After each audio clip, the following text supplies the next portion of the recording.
There is a space where you are all you need, where you are all you want. All there is here. Welcome to the Source Connection, conversations about who we truly are, the possibilities of creation and the new earth we are birthing, with your hosts, Tara Long and Liz B.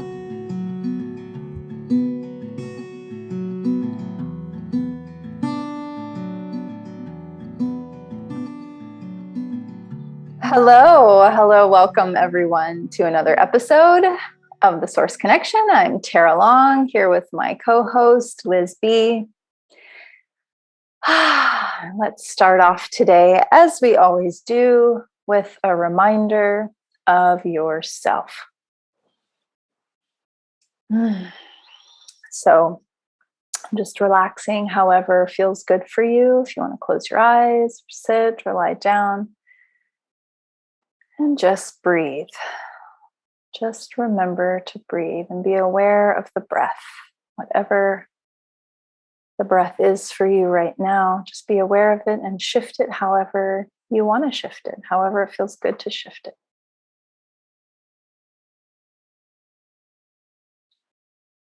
Feeling yourself in your body.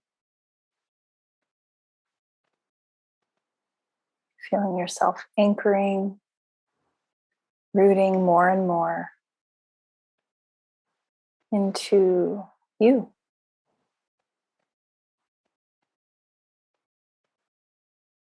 That knowing of yourself, the knowing of you.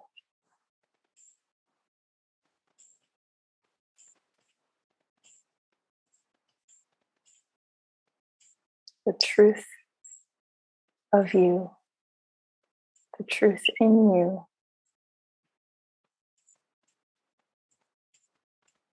The stillness, the resolve, the confidence, all existing effortlessly and naturally, just in the state of being yourself. Your true self, which is all of you. All of you. Nothing is left out. Nothing is made important or extra important. It's all you and it's all good.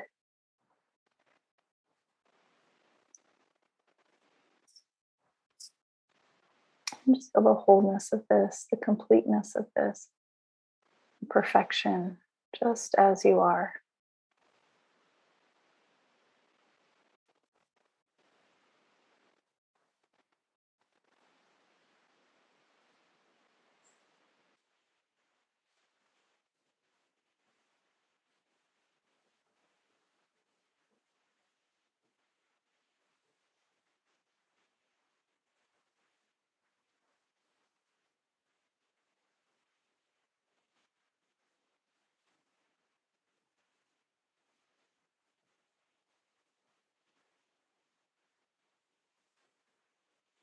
You don't have to do anything. You don't have to find anything. It's already here.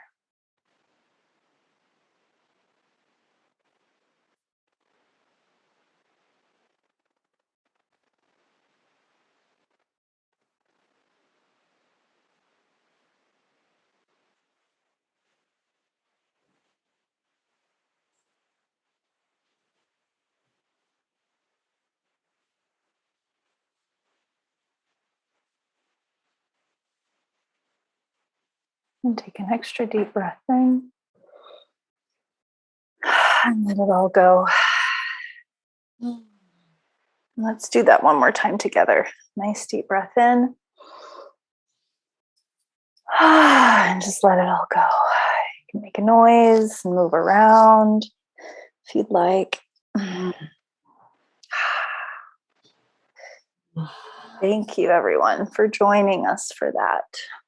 Today we have two special guests on the podcast. We sure do. Interviewed.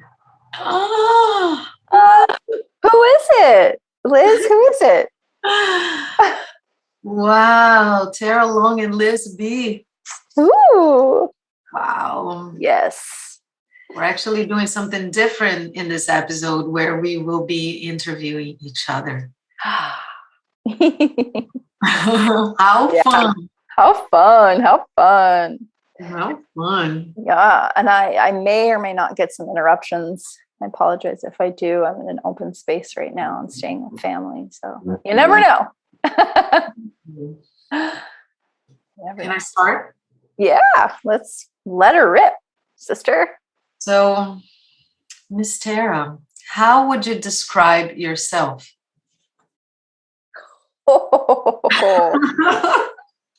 After we just did this whole meditation on being yourself, what does it mean? Well, it depends on, what we're talking about. Myself, my whole self, I would say myself is that, as my whole complete self. So includes everything. Yeah. I don't know if I want to identify myself as like a woman who's, that just doesn't it feels weird to me to do that. It's so weird. I would describe myself as a visitor, a being here, who feels excited to be here right now and feels honored to be here right now for this like incredible, extraordinary, unprecedented, as we always say, time. And now I feel the call to a more simple, more quiet life. Just sharing time with those I love and being in service, however arises in the moment. And just loving fun and laughter and joy, finding the really simple joy. Things that maybe 10 years ago I would have been like,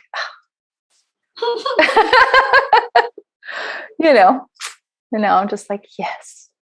Yes, I want to sit on the porch and drink tea and just watch the trees blow and bring that fullness and richness into my being and in the invitation for all beings to see themselves in that.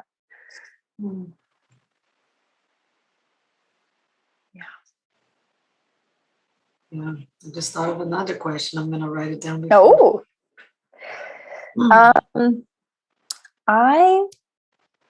I do want to ask you that question because it's just a brilliant question, even though in its simplicity, it's brilliant.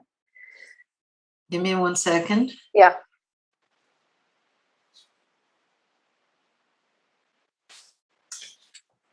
Okay, you can ask me.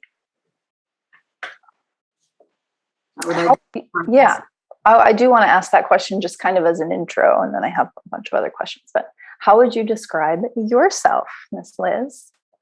I think the first thing that would come to mind would be the expression of myself in this life and in this incarnation, shall we call that. I would describe myself as being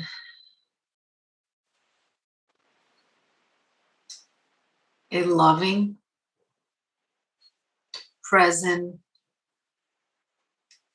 kind, fiery person who moves to the speed of my own internal currents. Deeply connected to all of life, empathic in my embodied nature, and just a lover.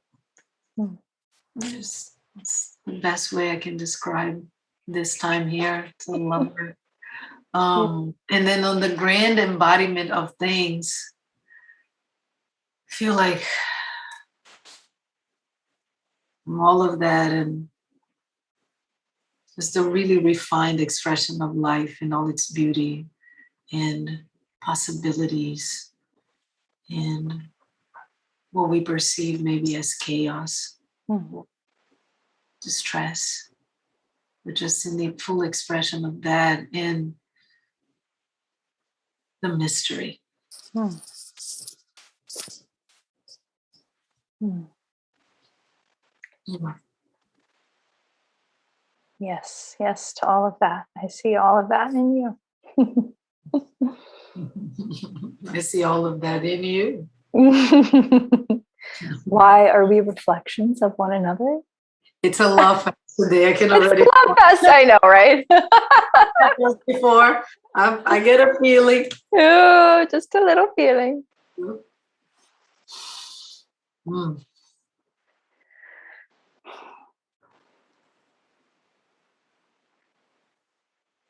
Yeah.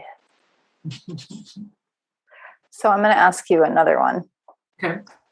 Just because we're going to jump right off the deep end. This is what came through for me to ask you first was, what do you sense or feel happens when we transition from this body?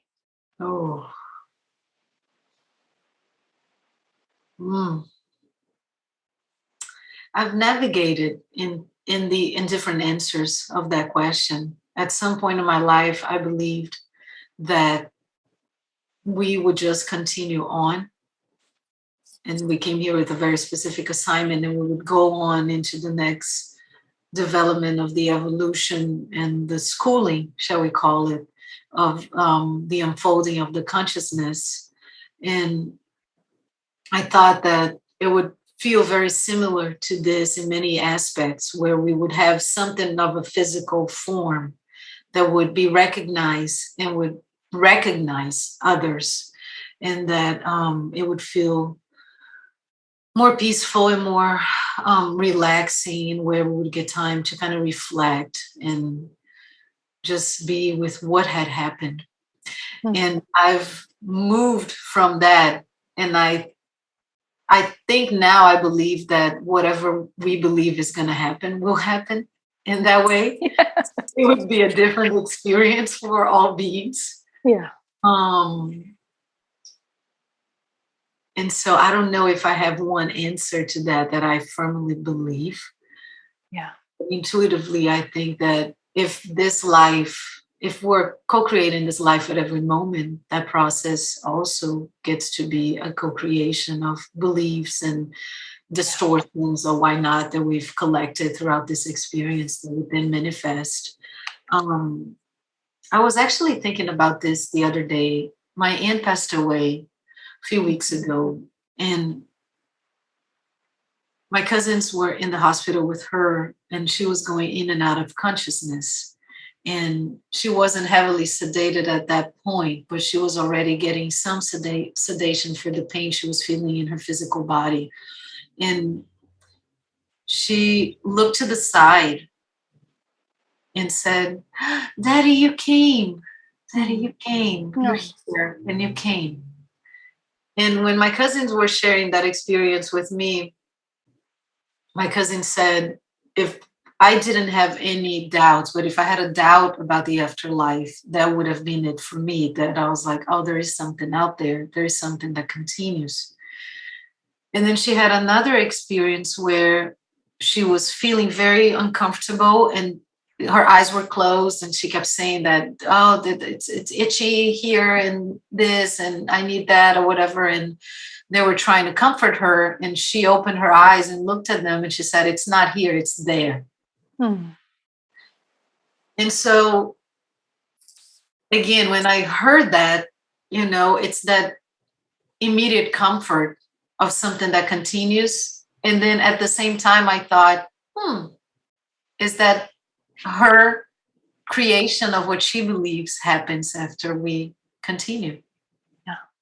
And so I think my answer is more open-ended. I don't know if I have one answer. What is it that we want to co-create as we transition on?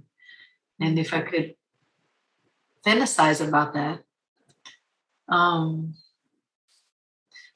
would love for it to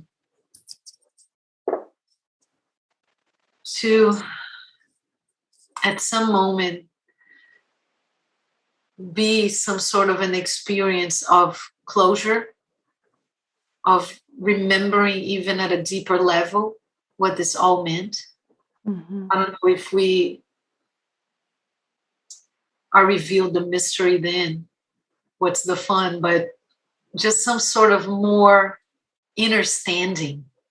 Yeah. And all of that. So yeah, and I joke and say that I know exactly what songs the angels will be playing, you know. So there's soundtrack to the beauty, and it's warmth and love at a level that we just understand it's us, right? That's what I would like it to be. That's beautiful. Yes. Soundtrack coming soon. Yes. Soundtrack of the angels. We can link that up. I can link up that specific song. It's not, it makes me emotional to think about, but I just read a book called The Cross Gardener where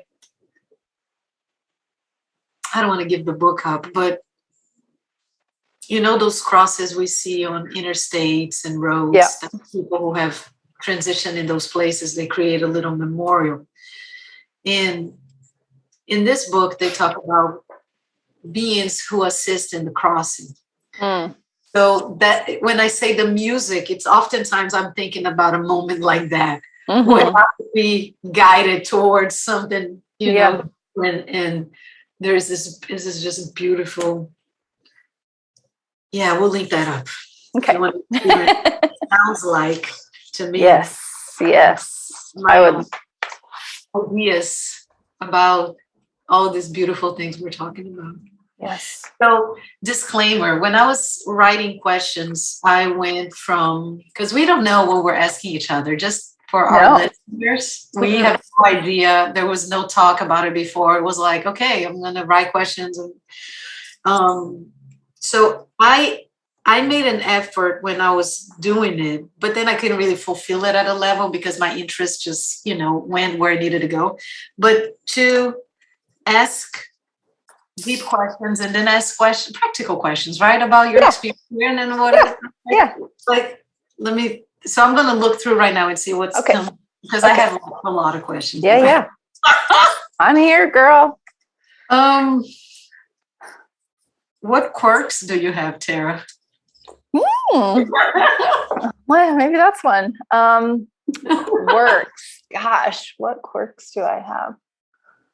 I love coconut oil. Like I eat it just by the spoonful.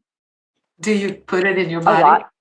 Do you just let it? Just not as because I do sometimes, but it gets everywhere. If you just have it on your body, you know what I mean? Then it's just I know. Everywhere. Suddenly you've got coconut oil stains on everything, which I do have some of. But yeah, I have this thing. I love Coke. I eat a lot of it. And I've sometimes thought to myself, is this much good for me? And so then I really feel, you know what I mean? I really feel into it.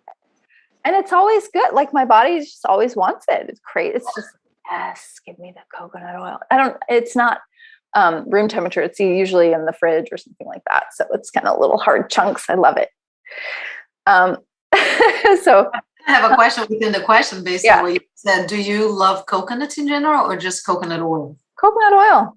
Yeah. I mean, I do like eating coconut, but I don't have coconut in the fridge. It's just coconut oil. Okay. And coconut butter is like, Really? Coconut mana, like the butter, you don't like it? I have mana. I like it in smoothies, but I don't just like to eat it like I do. Okay. Yeah. And I like coconut water, but too much is not, my stomach gets weird if I drink too much. So, it's just the oil for whatever reason. Yeah. My body's like, yes. What other quirks? Gosh, I'm trying to think of what a quirk would be. Like, I do have some OCD, a few little OCD things where sometimes I have to count things, like it used to be a lot more. Now it's just like, I can't even give you an example, but counting and making things even. Yeah, I shared that with you. Every time I'm climbing stairs or going down, I'm counting. Yeah. Yes. It's stairs. I do count my stairs. Yes. Little things like that. Again, it used to be a lot more. Now it's much, much less, but I still do that sometimes. Yeah. What other quirks do? Anyway, that you could probably maybe tell me a few quirks that I have. It's like I'm interviewing you about myself. Yeah. What quirks do I have, Liz? Tell me.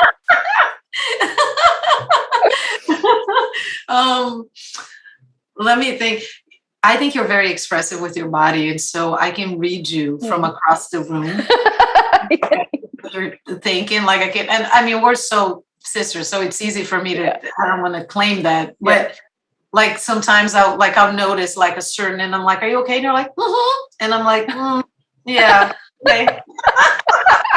I'm like, something's up, but sometimes it's not the moment, it's not the time, right? Yeah.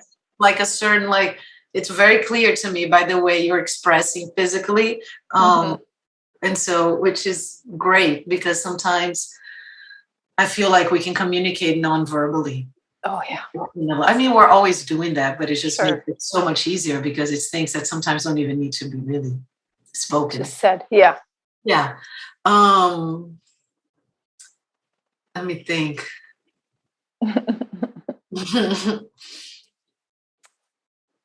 Yes, I think that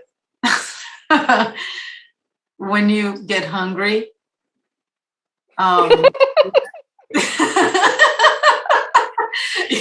you have your own way of expressing through that. So that something's up, we get some nuts on our mouth or something. What do I do? You mean when I'm hangry? Yes. Well, I didn't want to say it like that because you can frame it as whatever, like, but when you get hungry, it goes from 0 to 100, like your level of discomfort that at least that I can tap into. Is that true or not? Yeah, no, that's 100% true. It does. Yeah, it does, definitely. And so I feel like when I think of a quirk, it's little things that make you, right? Yeah. It's like, another one I love is, like I'll say something that's funny and then you repeat it and get really excited. Like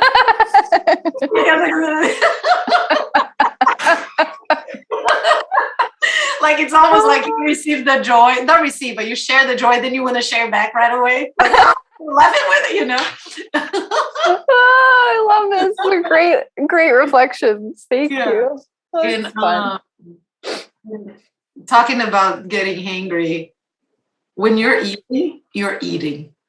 Like, you're just like, do not bother me right now. It's not an aggressive energy, but you're very focused. Yeah. You're eating and you're just eating, you know, Food especially if it's after a time where you've been hungry.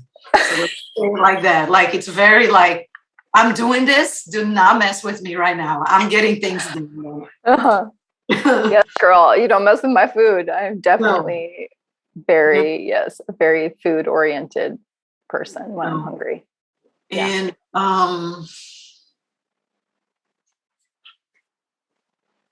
and one thing also that I love about you is that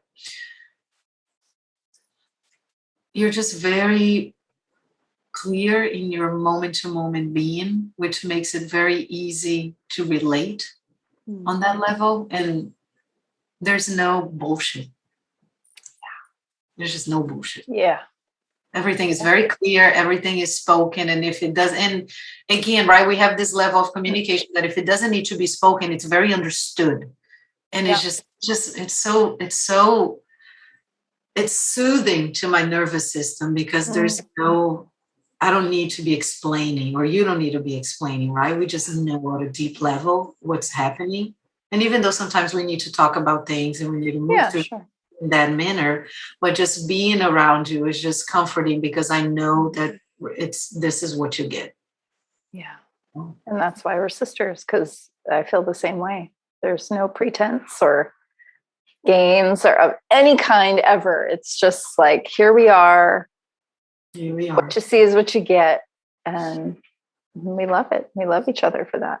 Yeah. There's no reservations and there's no place that we can't go to together. Yes. That I feel like that alone, it's such a gift that I don't know if everybody has that experience throughout their lifetimes. I think a lot of people may not experience that with another people.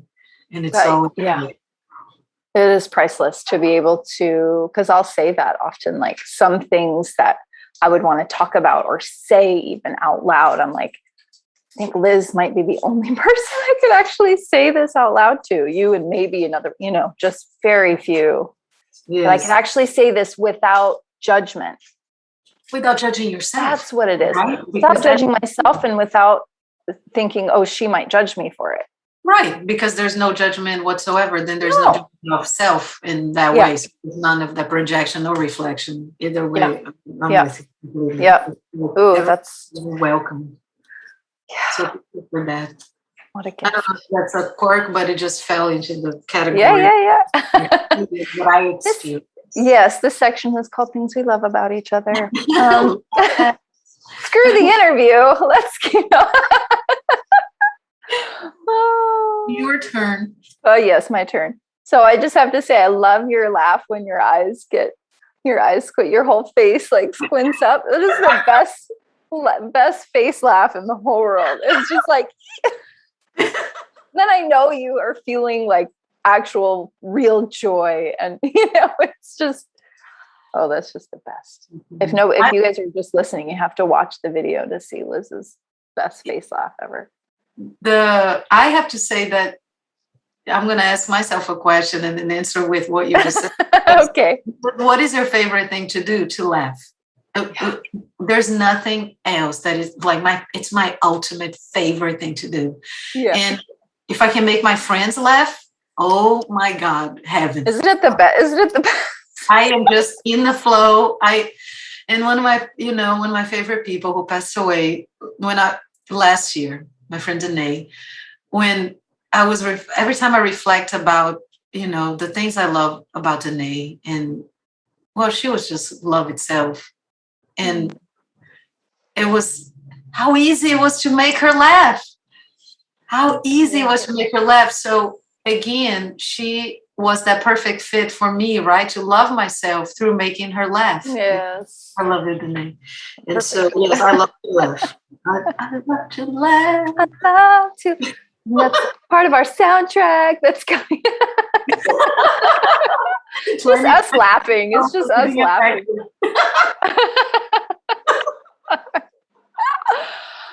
All right, I'm gonna bring it in real practical. Yeah. Real practical. What's your favorite food? What's your favorite food to eat? Oh my God. You know I'm talking about food. I just looked at my paper and I have the exact same question and I literally just looked at it. I'm not surprised. Man. I don't know if I have one favorite food. So a list. Just a list. I love greens. I can eat greens by itself. I'm just like my mom, like a little worm. I can just eat I grab handfuls of greens and I try them. Little caterpillar. Caterpillar, yes. I love papayas. Yes. I love coconut. In every form. Oil, butter, the meat, the water, the everything.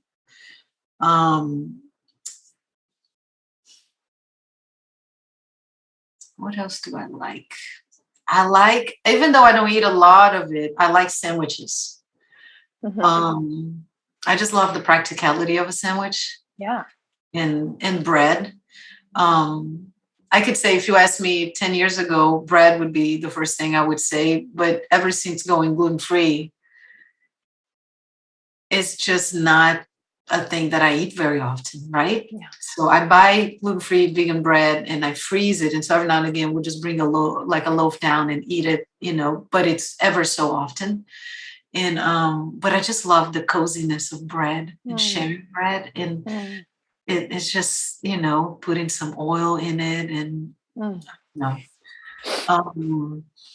love soups and I love all things tapioca. So in Brazil, let me explain that, right? Because yes, please. It's so not of this culture, but in Brazil, we have tapioca flour, we have tapioca, the little beads, you know, that people drink in boba teas, but really small. So we don't really have a culture of boba tea per se, but we do mingaus, which is you get whatever kind of milk you like, and then you would sweeten it, and you can put fresh shredded coconut, or you can do spices like cardamom and cinnamon sticks and clover, and it's almost like a soup, but it's like a warm sweet soup. So we can do that with a coconut mingau, or we can do tapioca mingau. And then we use tapioca flour to make tortillas. And then you can put whatever you want on the inside. So you can do it savory, or you can do it sweet, like I can do banana. Like a crepe or something. It's kind of like a crepe. Yes.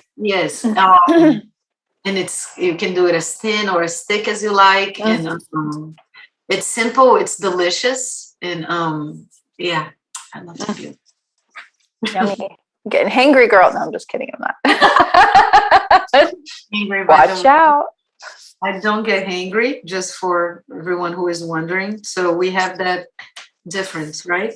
Although I have a few people around me that get hangry, like Tara. And like what? Like Tara. Like me. And other ones I will not name. And other ones. Plays out fine because I don't get triggered by it at all. I just know it's easy for me to notice and be like, oh man, I think I want a beetle or something. There's some food. Yeah. I mean, children tend to do that, right? They have this moment where they're like, I'm hungry. It just hits them because they're so busy playing. Yes. Then they stop and it's like, oh. We forget to play. We grow up, we forget to play. And then we eat a lot, right? Because we're bored. We think we're bored. We're not bored. We think we're bored. Yeah. I'm just trying to fill something. Yeah. So going from practical question to practical question, what's your favorite art form? Oh, that's a beautiful question. I think what comes up first is dance. That's just what comes up. I do love looking at other art forms, but dance, just the movement of the body, and so many different forms of dance, you know, whether it's Latin dance or modern dance or ballroom, or, you know, I just love watching people dance, and I love dancing myself, but watching someone who's like a master is just so good and so effortless. And that's when someone is a really good dancer, it just looks like there's no effort, even though I know there's a ton of effort. It's just amazing. Yeah. I could watch dance all day. Okay. Ooh, here's a good one. What's the most magical experience of your life?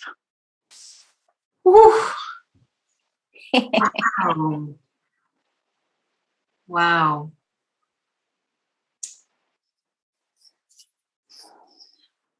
I will preface this with, I don't think it's fair to my whole life to choose one most magical moment. Yeah. But what comes to mind, it's when I actually saw aura for the first time. Like with my physical eyes. I've been very intuitive in picking up that kind of frequency. And I'll very, very often, more often than one could imagine, I have people ask me, why are you looking above my head? Is my hair messed up? Why are you? And I don't.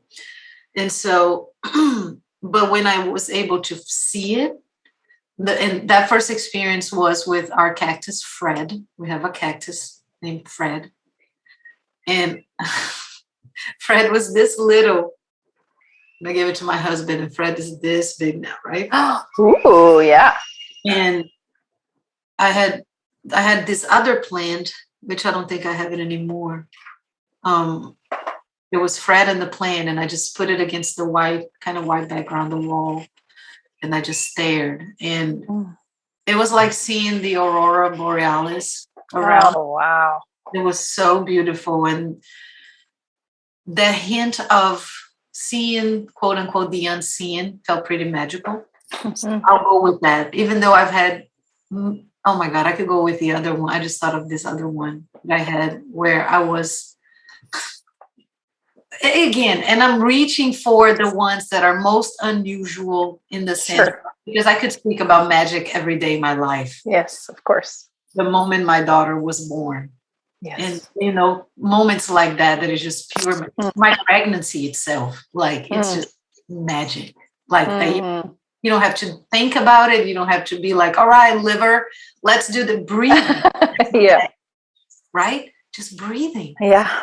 Your heart beating. It's freaking magical. Yeah. But we've gotten used to those things. So we think, well, it just does what it's magical. Like when you hear a baby's heartbeat for the first time. Okay, another experience before I was going to the other one. But throughout my pregnancy, I danced a lot.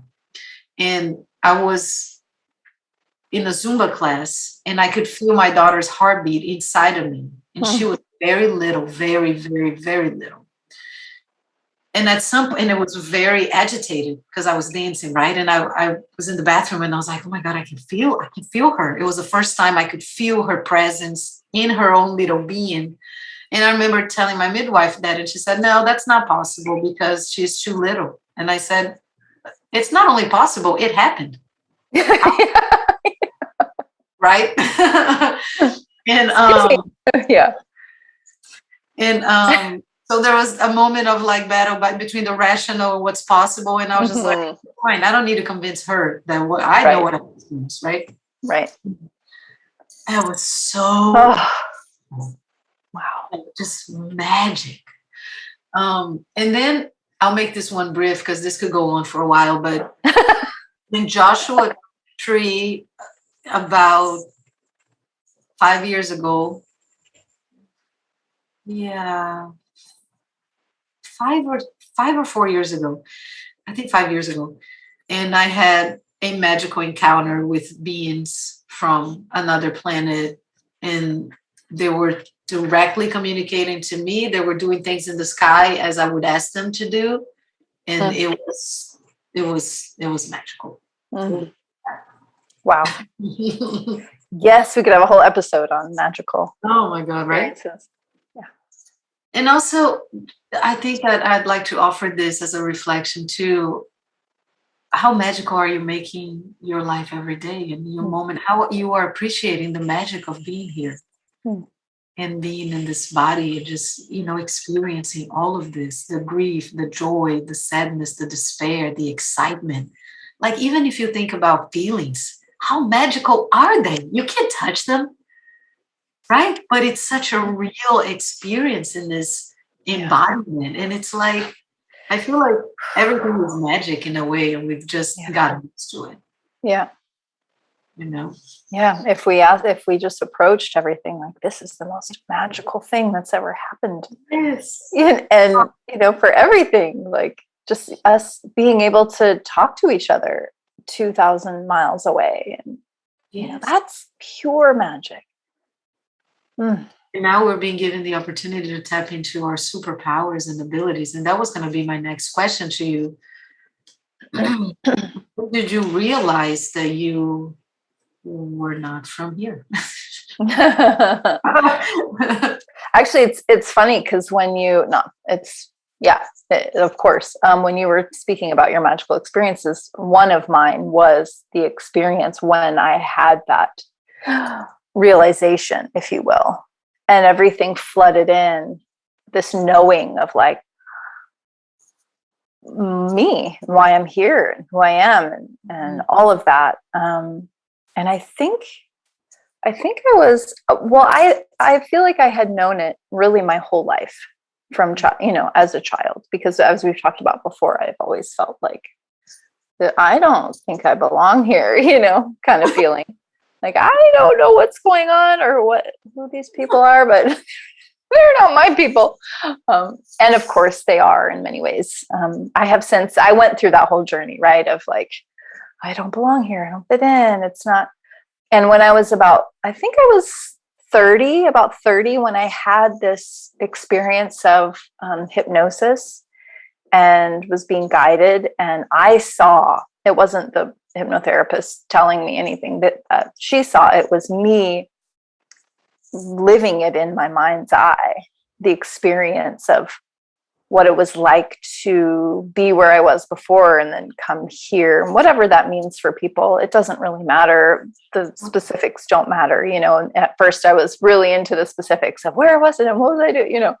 It doesn't now. It's all kind of merged together into this beautiful, you know, story, really, if you will, of just something that gave me at the time a lot of comfort and peace and purpose, you know, which has since evolved, of course. But yeah, I was always had that sense. And then when I was 30, it really just, it was like a lightning bolt. And I woke up from that, and it took me about 2 weeks to fully integrate and embody. Like, I was out of it. I was like, I was not grounded for a few weeks, for sure. And then I started to embody it more and more. And yeah.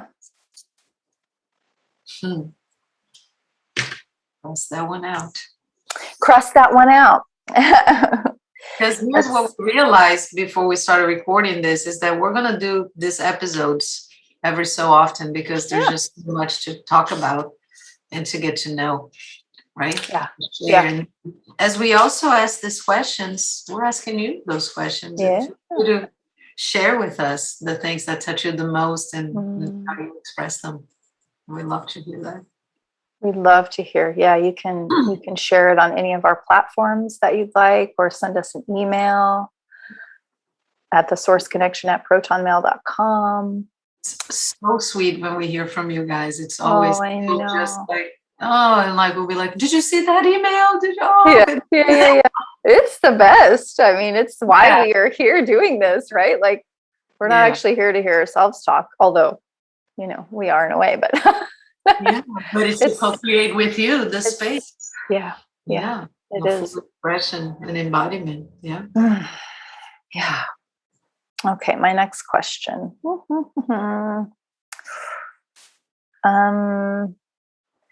Okay, here's an interesting one that could mean a lot of different things, but let's just put it out there. What is a controversial viewpoint that you're scared to share, if anything? That you might be scared to share here on this platform, or just in general? Let me think.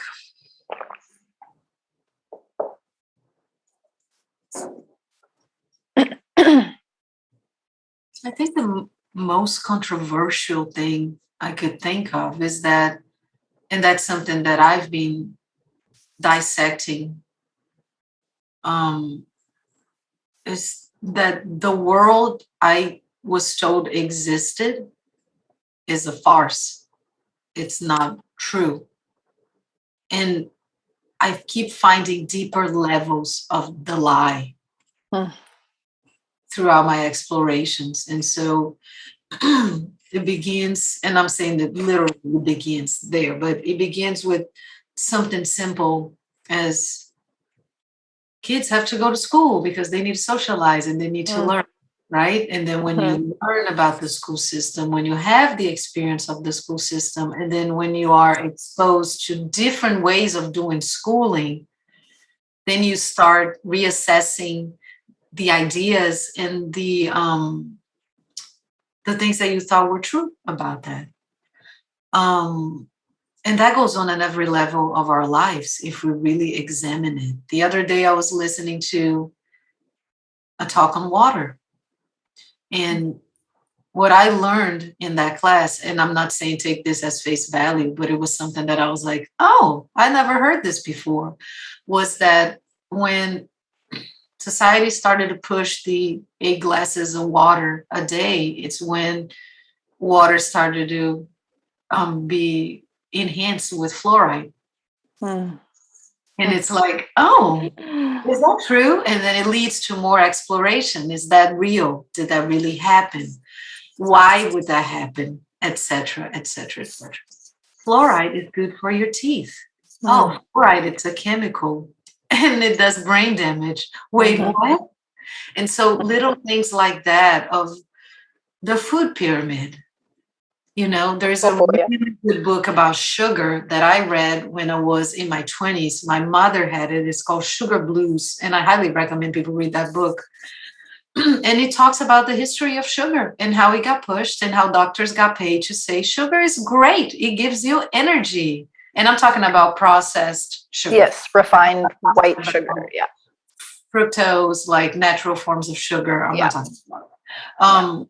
But it tells you the history of it and how it got implemented in our society. And now you look, most things, and I recommend everyone do that if they're not doing that yet, read your labels and preferably buy products with no labels, like fruits and grains and legumes and veggies or whatever, but whatever fits your lifestyle, your diet. I'm not telling you how to eat.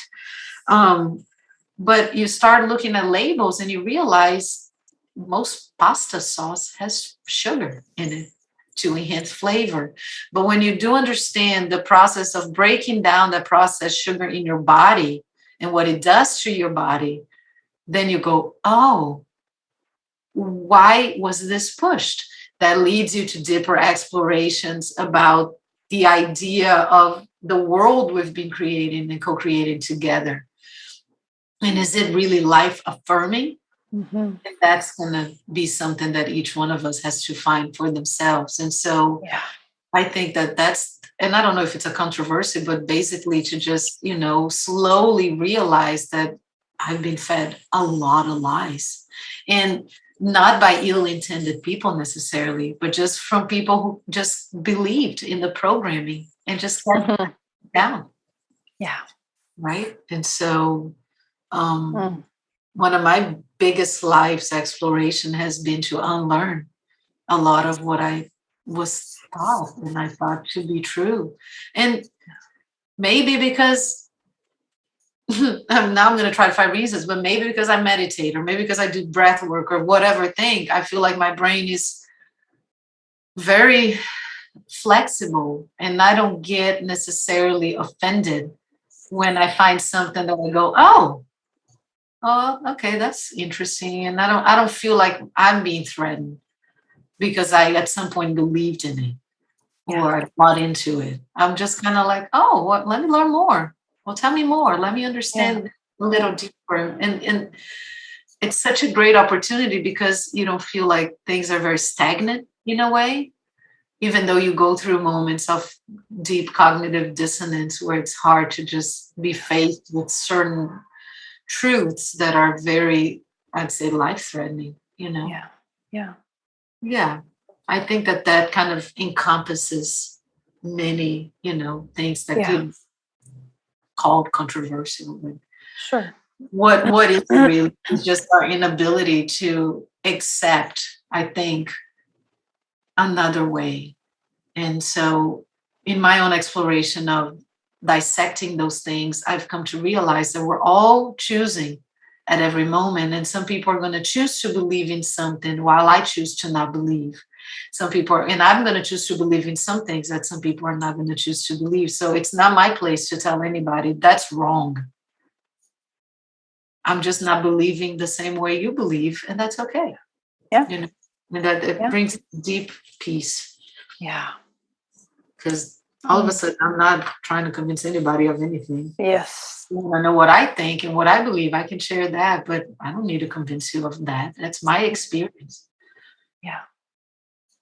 Yeah. And I think it's, we talk about that all the time on the show of giving people the dignity of their timeline, right? Of how they're choosing to experience the world. And one thing that about you and all of us who are willing to explore those things, those truths, if you will, or however you want to see them on a relative level, is there's not an attachment of identity to it, right? It's not like it threatens your identity because you're questioning it, because you've said none of that is me. None of those beliefs are you or me or anybody anyway, whether it's this way or that way.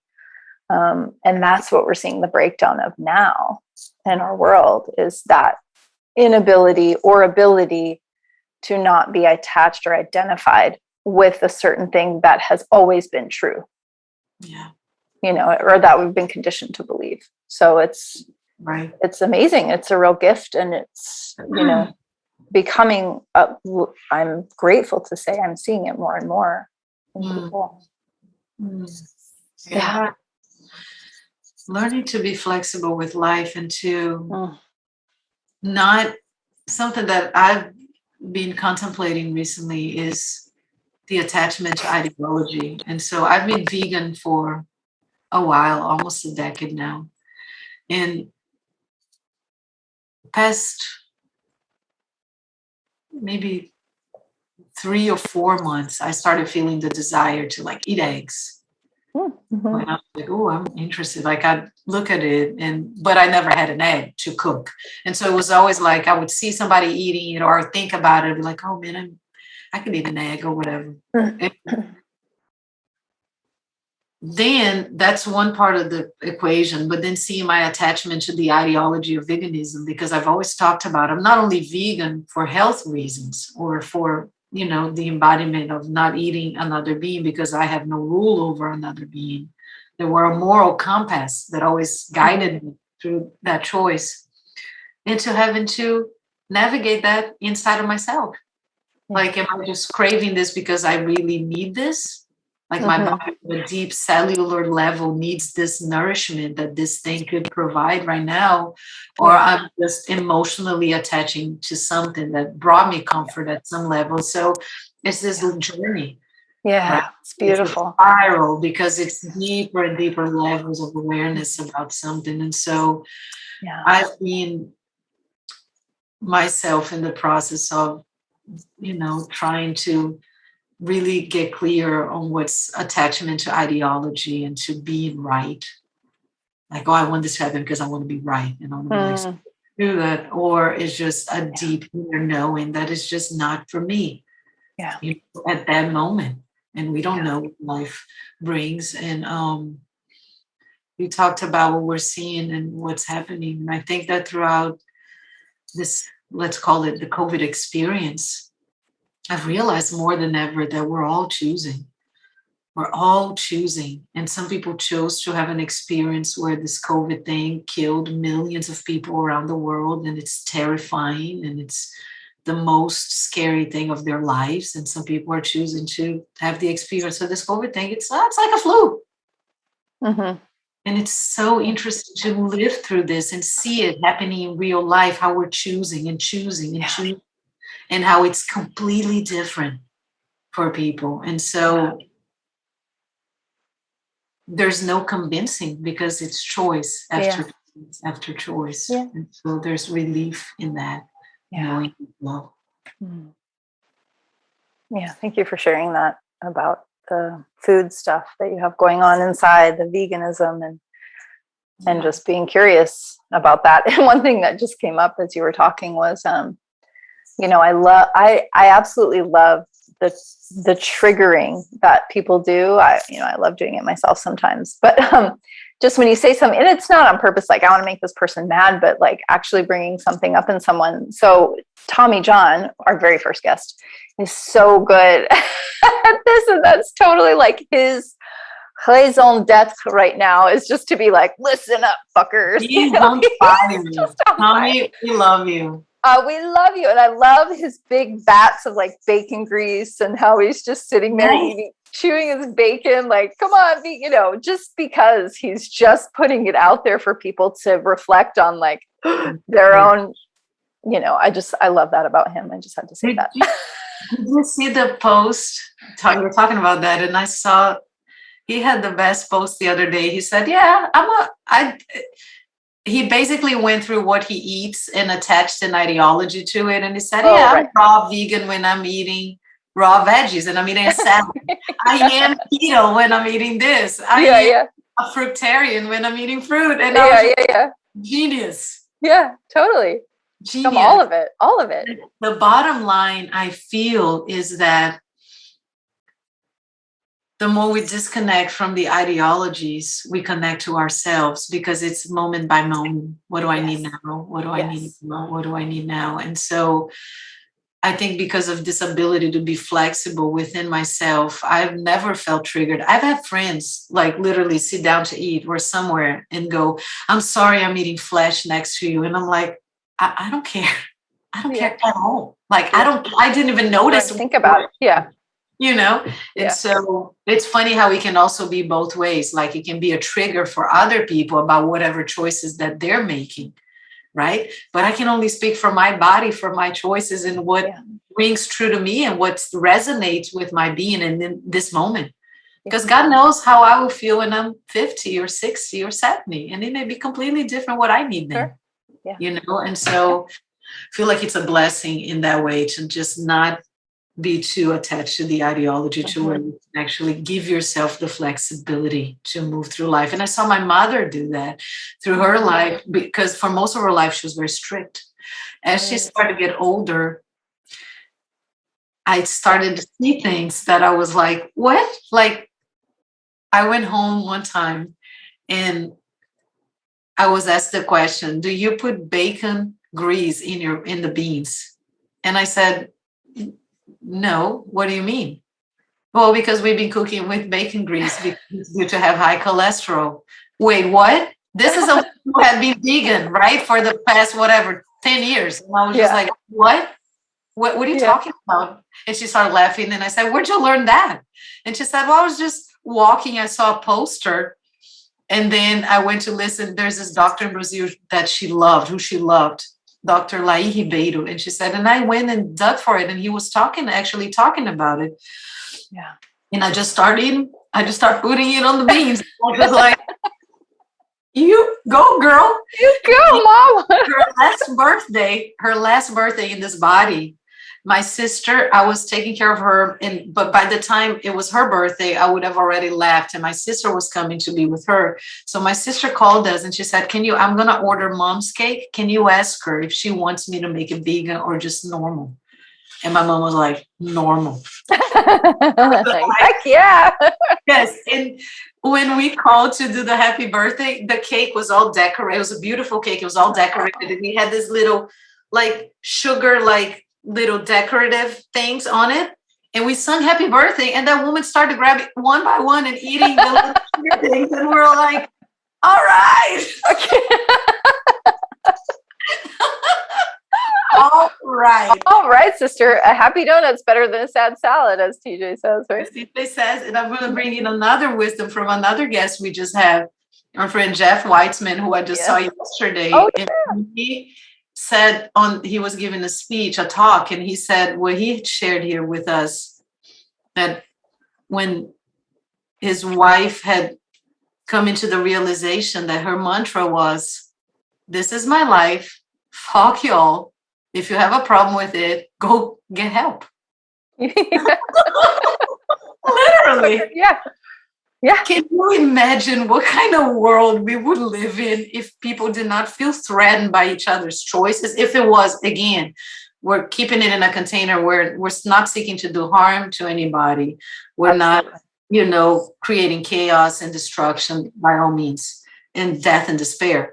But if we're all regulated enough, right?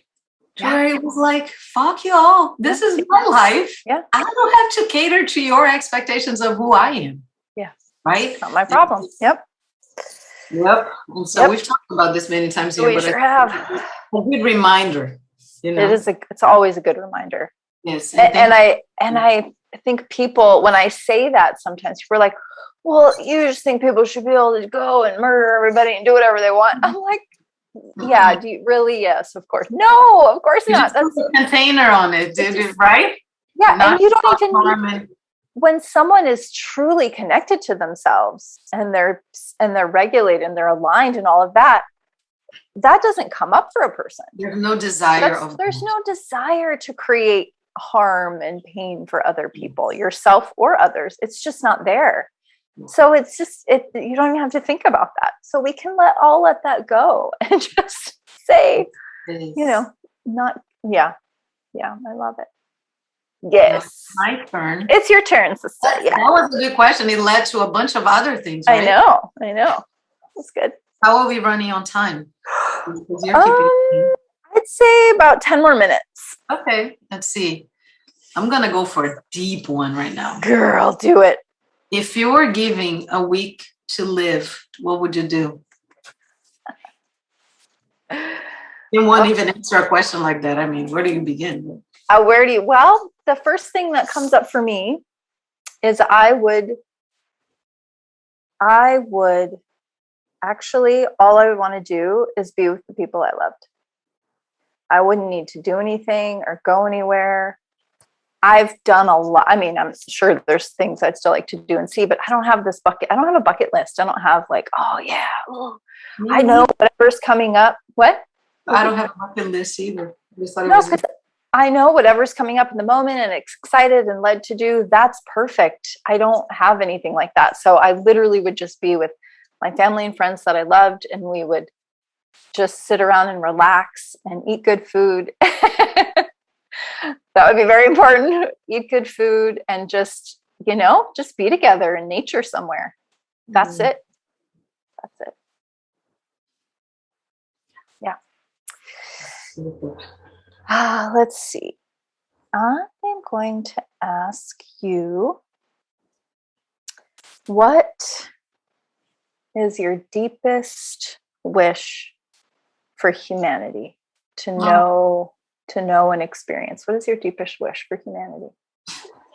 To love itself enough, right? To just love each person, to just love him, herself, itself so deeply that everything that would sprout out of it would be self-love, that is just ultimate love, and self-forgiveness, that is ultimate forgiveness. And then we would just be bathing in this life of just complete and utter presence with every moment. I feel like that's the level of embodiment that if I'm lucky enough to one day, even if for a brief moment before I leave, I get to experience that at a level, not just myself, but with others, within others, right? That I continue to connect at that level, because my experience is that once you deeply connect to yourself, you invoke that in others, and you keep asking them to just meet that in themselves. So I think self-love would be my biggest wish for humanity. And it's all love that comes from that. So I don't know what else to want. Because then there's self-respect, which leads to respect outside of yourself. It's like taking care of your own kingdom. Yeah. And I think that one of the places that we find ourselves in as a society, and I'm generalizing, is this idea that I can control things outside of myself to make things seem the way I want them to seem. But how can you clean up the world if you haven't even cleaned up your own room, right? Jordan Peterson said that at some point, and it's so true. Yeah. It's like, go learn how to do your stuff first, and then go out and multiply the results of that. And that's embodiment. Yeah. So, yeah, embodied love. That'll be my nice. I love it. Humanity, embodied love. Yes.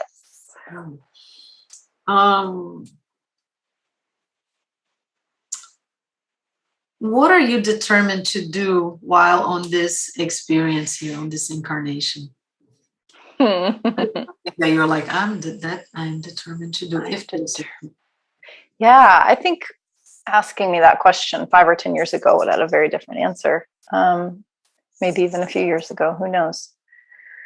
My big plans, moving to LA and like taking Hollywood by storm and all of this. We're going to create a more conscious blah, blah, blah. Now I feel determined. What does that feel like in me? Determination to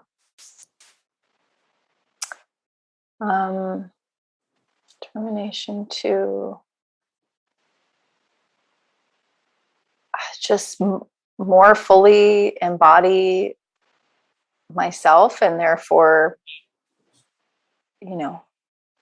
be a mirror for others to do the same. Yeah. I mean, there isn't like a, what's that? Not for the faint of heart. I'm just telling you. Yeah, no, no, it's not. But it's, what else is there at this point? Yeah. Yeah. What else is there? I mean, any lofty goals of this or that just doesn't, it just seems, pointless to even say, because it's going to be what it is. All you have to do is remember yourself, and the rest will follow. Yes. That feels like a good place to wrap it up. Remember yourself. It's simple. I had to put that up. The next season of the Source Connection podcast. Right? It's simple. It's simple. That's it. I had that reflection the other day, which I really appreciated. Was I was coaching a group on like cryptocurrency basic things, how to set things up and all of that, and us inner questions too, like whatever was going on for people. And we had quite a few people on the call, and my co-facilitator, we switched doing the calls every other week. And so she goes, you just keep it really simple. And I like that. And I was like, yeah, that's something describing myself, going back to that first question, that's something that feels very like resonant for me. It's just always keeping it so simple, because we have the amazing gift to complicate everything, right? And it's like, oh, it's this and it's that, and it's just as simple as can be. I feel like it's the closest to our essence. Yeah. Ouch. Thank you for joining us today. Thank you for getting to know ourselves, because I'll tell you that as we're answering these questions, as we're asking them, we're also learning more about ourselves, because even to elaborate sometimes on a certain answer, it's like putting into words things that we may have not put into words before necessarily. And so thank you for the opportunity for just deeper awareness about us in this experience. That's beautifully said. Thank you, Liz. Thank you, everyone. And if you have other questions for us that we can ask each other on a, ongoing episode, just let us know. And if you're dying to know something, what color are your eyes? Like really? Like really? Sometimes you can't see, right? It's little things. No, I know. Who knows, right? Well, yeah. We'll see you soon. Yeah, we'll see you soon. Love you guys. Bye.